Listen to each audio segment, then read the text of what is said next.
Bakit bawal sambahin ang rebulto? Ano ang sinasabi ng Biblia? Alam mo ba na malinaw na may utos ang Diyos tungkol sa pagsamba sa mga rebulto? Pero bakit nga ba ito ipinagbabawal? Talaga bang kasalanan ang pagyuko o pagdarasal sa mga larawang gawa ng kamay? Sa video na ito, alamin natin ang katotohanan ayon sa Biblia. Sinasabi sa Exodo chapter 20 verse 4 to 5, huwag kang gagawa para sa iyo ng larawang inanyuan. Huwag mong yuyukuran ang mga iyon, ni paglilingkuran man. Ibig sabihin, malinaw na ipinagbabawal ng Diyos ang paggawa at pagsamba sa mga rebulto. Ang pagsamba ay para lamang sa Kanya. Sa Deuteronomio chapter 4 verse 15 to 16, mag-ingat kayo, baka kayo'y gumawa ng larawang inanyuan. Pinapaalalahanan tayo na ang Diyos ay hindi dapat ilarawan sa anumang anyo.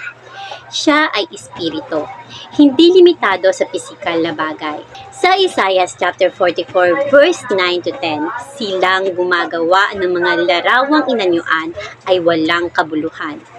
Ang mga rebulto ay walang kapangyarihan dahil gawa lamang ito ng tao. Hindi ito makakatulong o makakapagligtas.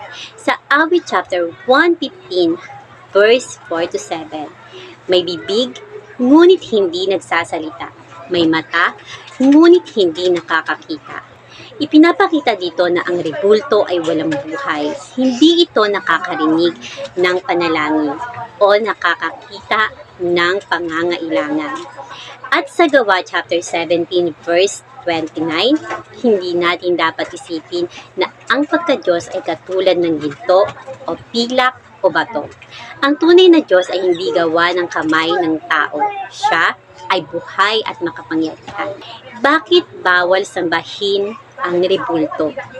Dahil ang Diyos lang ang dapat sambahin.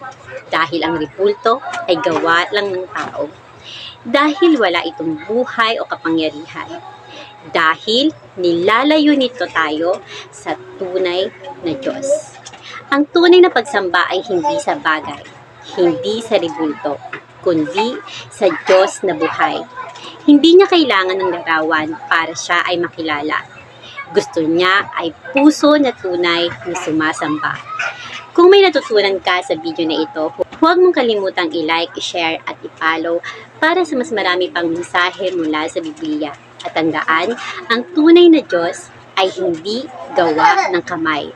Siya ay buhay at dapat sambahin